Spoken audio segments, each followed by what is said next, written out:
Let's strategize together. Let's hear it from an expert. Join the conversation, it's informative and free. You and me, let's talk some strategy.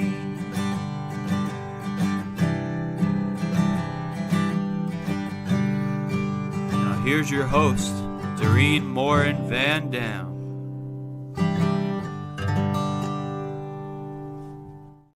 Hello, everybody. I am your host, Morin-van. We're going to be talking about paid social today. And you know, I'm the organic person, so I'm very excited to talk to somebody who's an expert in paid social. But before we do, I want to welcome everybody who's here live or those who are watching this on the replay with a special shout out to our podcast listeners who listen to Strategy Talks every week on their favorite platform. I also want to do a quick shout out to our sponsor, as always, Social Insider. They are the intuitive dashboard for social media analytics reporting and competitors analysis for brands and agencies. If you need data, you need Social Insider. So without much further ado, I'm going to introduce you to Christian Downer. Christian is joining us from the UK. He and I met this year in real life at Social Media Marketing World. He is a strategic marketer with a decade of experience integrating social media into the marketing strategy of businesses large and small. He's passionate about the value of paid social to give businesses large and small the ability to influence the right people and drive profitability. And that's a great word to start with, right? Profitability. Paid social. What's happening in paid social? Is it still profitable, Christian? I'm just going to dive right in. Absolutely. I believe paid social media is profitable, but what we're seeing is we are seeing changes in where it fits within the sales funnel, the way it interacts, and obviously the changes across the entire industry around the way privacy is working and kind of the different platforms kind of competing for your attention. It's rapidly changing, but we are definitely seeing our clients using it profitably, but we're seeing shift changes in how they're doing it and that constant battle to, like with the organic side, to keep up with the latest trend and make sure that you're reaching the right people at the right time with the right message. Absolutely. So let's talk about that. What are you seeing in paid social, right? We're in Q2 of 2023. What is happening? What are some shifts that you're seeing? We were in the green room. You were talking about Meta. What is happening? Let's talk about it. Let's dive in. So we've been using Meta for a long time. I'm a Meta certified lead trainer, and it's something that we've been using with businesses for a long time. The problem that the smaller businesses are having with Meta at the moment is, in my opinion, they've made it very clear they don't care about small businesses. They're interested in the large corporate companies that are going to spend lots, the brands that are going to spend lots of money on the platform. We're seeing their tools, in my opinion, get harder for the layperson to use to kind of get the best out of the platform. And also just in the way they've been structuring the support they provide for small businesses. I'm not sure about in the US, but in the UK, they're really pulling back from that. They're providing less of that. I know obviously some of that can be explained by the fact there's less people within the organization at the moment, but we're seeing that retreat into a much more impersonal position for the small businesses, which means that we are starting to put budgets elsewhere. And one of the real examples that we're seeing is we have clients that are ready to advertise on Meta, but there are, because like most platforms, they're using AI or different things to kind of vet and protect their platform, given the issues that they've had with advertisers. Once you get flagged or dinged by that, it's happened to me, it's happened to many of my colleagues, you just get caught in the automatic net.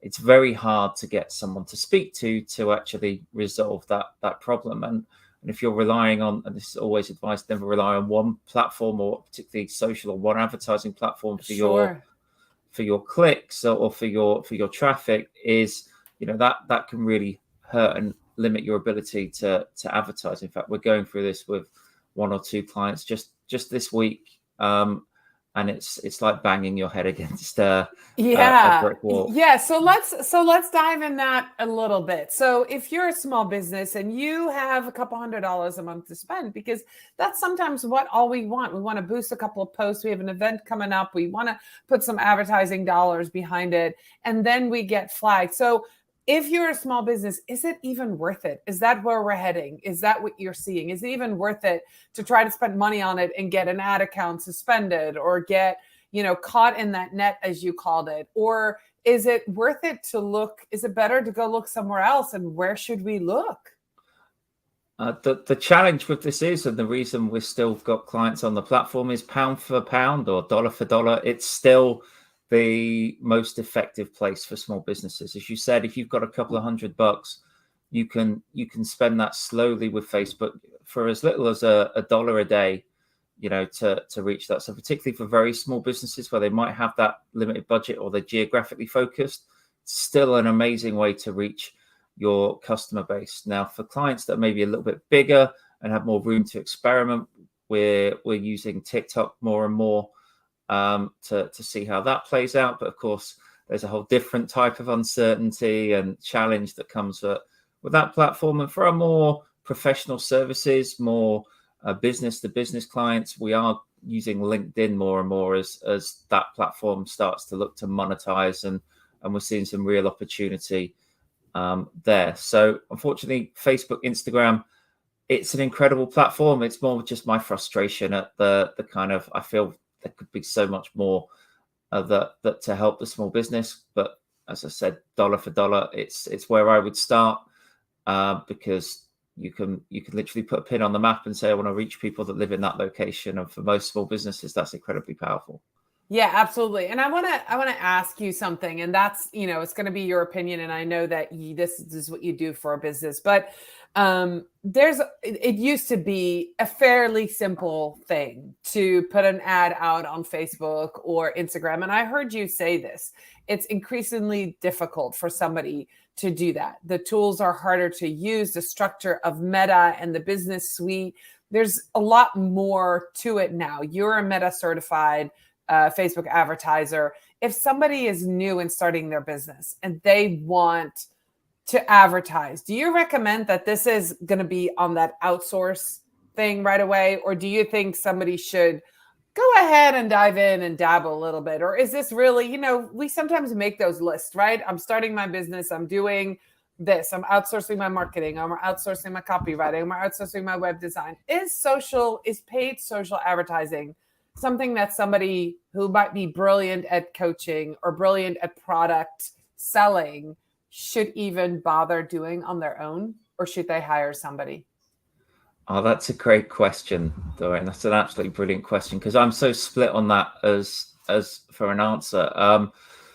So the first thing I'd say is that Facebook, in theory, or Meta, does make it really easy to advertise in theory, because you have that blue boost button at the side of the posts that makes it really easy for you to give Meta your money. Unfortunately, it doesn't deliver the best experience and have access to all the tools that make Meta advertising, Facebook, Instagram, really, really powerful. So the audiences, the retargeting, the objectives, it's just a very lightweight tool that's designed to make it easy for you to give Meta money, basically. And when it comes to, should you do it yourself or someone else?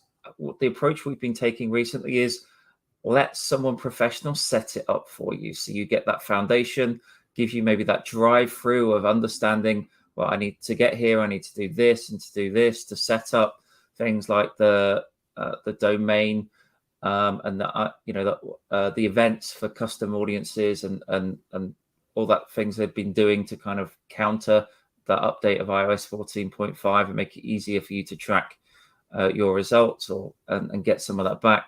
I think having a professional come in and set that up and maybe drive that through, maybe do a screen record and help you kind of understand where you're going, gives you a good start.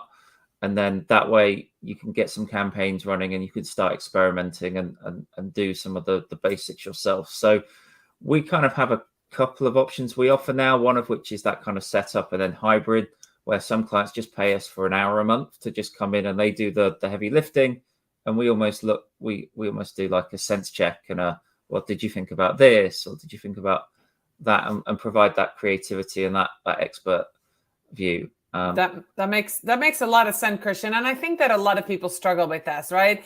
I mean, you're only an expert at a couple of different things. Not everybody is an expert at everything. You're that jack of all trades. And to start a business, you need to definitely dive deep into certain things. You need to really have that, love and passion for your product or services. And if paid social is on the side, if that's not your passion, then you should consider outsourcing that for sure. I agree with you. So where can somebody start seeing, and where should they look for ROI on paid social advertising? This is actually probably a harder question. I get asked all the time about, organic social. Where is the ROI, right? So for you, when you work with a client or when you consult to somebody about paid social advertising, what are some of the metrics they look for, and when would you call a campaign a success?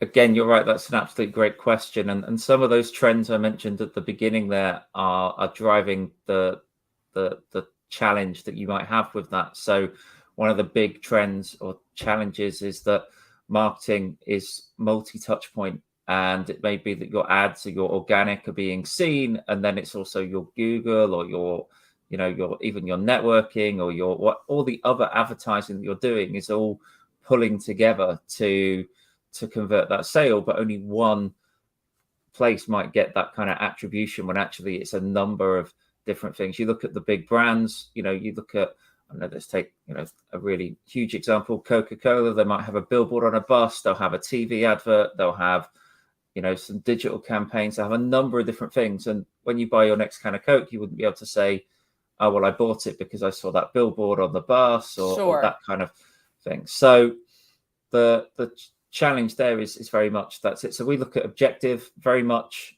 of the view. I think when we've spoken about organic, you agree with me on this, that it's about building assets you control ultimately and getting people into something that will allow you to convert them into a sale down the line. So we very much see it at that top of funnel piece for the clients we're working with, and working out what that journey looks like of how we go from them filling out that form or taking part in that, watching that video and or whatever it is, and turning that into sales. I know that doesn't give a very definitive answer to the question, but it is very much a kind of company by company basis. So for example, obviously in the UK it's spring. We were able to still get kind of a little bit more down and dirty and straight to the point with some of the ads we're running, where literally we have a landscape gardening company with, they're doing gardens, and we can literally go, if you need a new garden, fill out this form. Awesome. And it's great because they can go, well, here's all the people that filled out the form.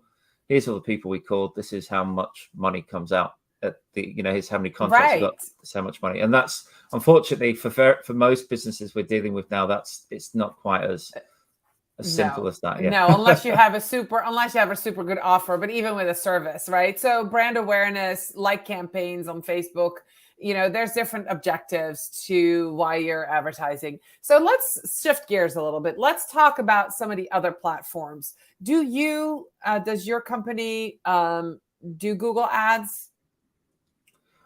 So my company doesn't, but the office I'm in is, I rent an office from a web design company who just happened. They're about 10 feet away. So they provide Google web design, SEO, and PPC. So they kind of sits really nicely because, again, I mentioned multiple touch points now. It's very rare that we would just do social or we would just do PPC or just do search. It kind of all feeding in together, and the challenges are the same. A lot of the time when we work with smaller businesses and they're talking about using social, it's probably not the place they want to start. It's you mentioned product and offer there. That's normally the first place we have to look, and is this something that we can understand and people can get from a flicking through social media? Is the website look reputable? Do the landing pages look good? Does it all come together? And that's, for me, the essence and the challenge that small business owners have, is they're being expected to be experts in things they're not passionate about. Right. And Yeah, no, for sure. So that one of the ways I start with my clients, and if you're watching, you've heard me reference this, we start with a strategic plan, right? So from that plan, when I do a social media audit, a competitors analysis, and I look at everything that you have and everything you want to do with your goals. I might say hire somebody like Christian Downer who does Facebook ads, or hire somebody who does SEO because your website needs an update. Or I might outsource to a web designer and say, look, we could start it with brand awareness on social media, but you really need to update your website first. So I love that you say that you're really focused on social advertising, and Google is not part of that. So social advertising, I heard you mention TikTok. I heard you mentioned Facebook. LinkedIn. How about Instagram? And then also Pinterest. I wanted to see what your thoughts are on those. We don't mention those very much when we talk about social advertising, but let's dive into those two right now. Instagram. What's working on Instagram right now? If you have to talk about, what kind of ad campaigns or maybe what kind of industries are doing well on Instagram. So obviously the two platforms you mentioned there, Instagram, Pinterest, incredibly visual platforms. And that's really what we're seeing working on those simple creatives, but very standout.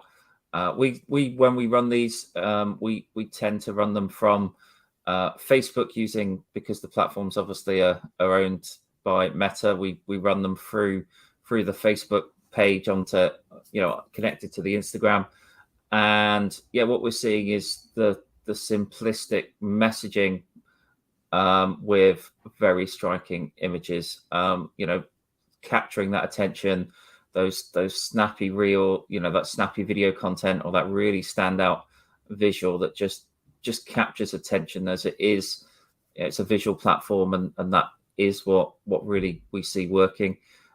And the great thing, again, I know we spoke about this when we met in San Diego, but is using your organic to kind of inform you what's going to work on your page. If people are responding to things on your organic, it's a fairly good bet that that's going to be something they're going to respond to when it's paid, because it's organic it's almost democratic in the sense of if they don't like it, they're not going to engage with it. It's not going to be delivered to more people. And although Meta will deliver your ad if you pay them, of course they will. it's not you're gonna, the better quality and the more your ad resonates with your audience and people can say that's me, the more likely it is they're going to buy something. So again, I mentioned the landscape gardening client we've been working with. It's the visuals that sell it. Those beautiful looking gardens with the with a very low touch point call to action. People don't want to read a ton of text on Instagram, so just that call to action of get your quote, make your garden look like this. People are clicking on that, and it's working. That makes a lot of sense, and I love that you brought organic social into that, because if you're thinking about doing social and you are going to do this by yourself and you are brave enough to go into your Facebook ad account and thinking about putting some ads together, Christian made an excellent point. Start with your best organic content and start that as ads, because if you have people engaging with a video, with a reel, with a beautiful image, and people are asking questions or they're commenting, that most likely is going to do really well on paid. So that's why, doing both organic and social together is so powerful, because social lets you test a lot of things quickly, right? And then Facebook and then the paid lets you boost or add, advertise those things that do well. But it also works the other way. Sometimes you've got a social, paid ad that does incredibly well. It's like the gift that keeps on giving, right, Christian? That just, you can run it. I have seen several ad campaigns by major companies, and I can't think of one right now, but they've been running the ad for like 2 years. And then people go, well, I've been seeing this for 2 years. They're like, guess what? It works. You're commenting. It's been running for 2 years, right? So why fix something that's working? So I love that you brought that up. And so if you're thinking about doing paid, make sure that you have an organic strategy and the other way around, right? If you're already doing paid, but you really don't have the organic, make sure you go do that. And if you're wanting to do paid, make sure that you have a plan. So we didn't really talk about Pinterest. Is that something that you see a lot in the UK? I know most of Europe was a little bit later with Pinterest ads. I have some friends in the Netherlands who were, chomping the bit, trying to get access to Pinterest paid. Is that something that you get a lot of requests for? Have you dipped your toe in the water there? Are you seeing anything there that we need to pay attention to? It's not something that we've done a ton of, but it is something that I mentioned, we're looking for alternatives to Meta at the moment. It is definitely on our list, and with the right brands, with those very visual companies, we're definitely starting to see some interest. We actually partner with a UK company that provides the Pinterest side of what we deliver, simply because I mentioned about specialism. They deal with these every single day. And so for our Pinterest and our TikTok, we use Catherine at Also Social. She helps us out, and basically we partner with them. Again, like when we were out there, and just meeting other people that are, doing different things. I think it's great to not stay in your lane, because I think that's a bit too negative, but to really own your space and know exactly where your knowledge base is. And for me, it's definitely something we're looking at on a strategic level, because we're looking for places where the attention is, and for the right products, it's definitely Pinterest. Has always had a strong organic presence Absolutely. in the UK, and I think brands are now starting to think, well, we need a more diverse set of advertising options, and looking to expand. Yeah, and I just read an article, and I didn't bookmark it, and I'm kicking myself, but something about Pinterest and Google are going to start working together on some sort of product. Already Pinterest pins, if you're not aware, rank organically really, really well. Incredibly well. Yeah. So if they start working together, and you have a blog, you have a YouTube channel, if you create original content, even a podcast, start pinning it. I'm seeing real results organically. So if they start working together, and I forget what product they're working on, but it just came out this week. And so keep an eye on that, right? That's a new trend. If they are actually going to work together on something, you definitely need to check that out. Christian, I have another question for you. How can somebody ensure, say they outsource their paid social advertising to an expert like yourself, maybe not yourself, but to somebody, how can they make sure that their ads are not perceived as intrusive or spammy? I've seen those comments on ads that come in my feed, and people say, I don't want to see this, or take it out of my feed, or why, there are definitely users out on especially Facebook, but on Instagram too, who don't understand that feed's just there and they're targeted. And so how can you make sure that that's not you, that doesn't happen on your ad? So those people, and you're right, they are, they're having a bad day, and they see your advert, and they get then they're often not very terribly nice when they do it. But I think you've got to remember that there's no such thing as let me rephrase that. People don't hate advertising. They hate advertising that doesn't speak to them. So if you're getting those kind of comments, it's because they're not interested.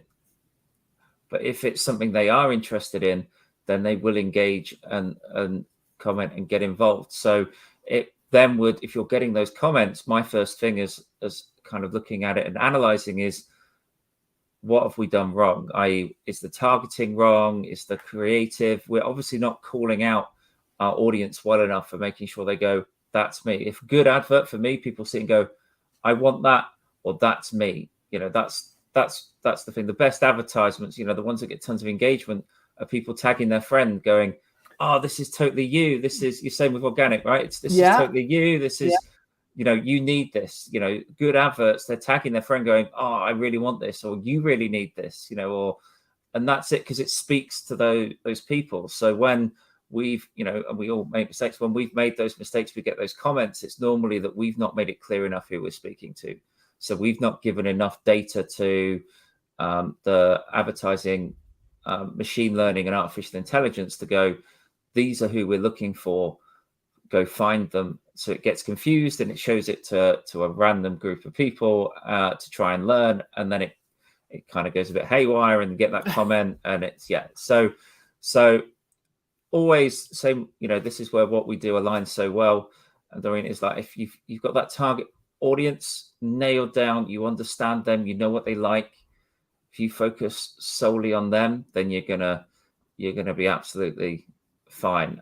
Although, whilst we've been speaking, something's just popped in my head of one of the talks we went to, that we both went to, which was about the value of putting deliberate mistakes or inside jokes into your content so that people comment, so a deliberate mistake in the background or in something. And I think there's, even in paid advertising for the right brand, there's something in that of, as long as the engagement's from the right people, then it's not bad engagement. Right. Yeah. And while we're on the subject, my last question to you is going to be about the social media algorithm, right? They change constantly. How do those social media algorithms and social media policies impact paid social advertising? And how do we adapt to that? I mean, is it just because somebody like you, the expert, is on top of that and knows, or is there something that, we need to do? Is it monitoring? Is it, learning? Is it keep, updating our site? How can we, I guess, perform or how can our ads perform to the best of their ability, even with all those changes? Where do we go? How do we fix that? How do we, make sure that our ads run the way we intended them to run, even when things change? No, it's a great question. And I guess I would kind of flip that a little bit and just think about, what's the intention of the algorithm? The intention of an algorithm, whether it be organic or paid, is to serve the most interesting, relatable content to the right person at the right time. So as long as we create content that is for the right person, the algorithm will do the rest. That's kind of the piece. I think we can spend a lot of time overthinking algorithms and the changes, because you're never going to be able to keep on top of them. They don't publish them. We're all working from guesses. So again, that would be it. Would be We're try assuming. something. Yeah, it's just treat your marketing like a science experiment. Put up an advert with a set of targeting. Put up maybe 3 or 4 different versions of that with different targeting. See which one works. And then try more of what works and less of what doesn't. So it's always. I love that. I say that all the time with organic. Do more of what works, right? Go check, post 4 or 5 times this week at the end of the week or a Monday morning. Go check what worked last week. Do another one of what worked the best. And then at the end of the month, do 5 of your best posts from last month. Do more of those kind of posts, right? You always need to be adapting. So I love that you said that about paid social. So we're at the end, Christian. I know we can talk hours, you and I, about this, but where can people connect with you if they're thinking about learning more, if they want to maybe connect with you on LinkedIn? Where's your website? Like, how can they learn more from you? Yes, so the best place to find me is on LinkedIn. It's my favorite social media channel by far. And that's just Christian Downer. It's a reasonably unique name, so that helps with LinkedIn, to be found. Christian with a K. I also am on Instagram, and that's Christian Means Business, and that's the same on TikTok as well. And just as one final thought, as we were on that last question, I'd just say that people that call themselves expert in paid advertising, that just means they failed enough to get good.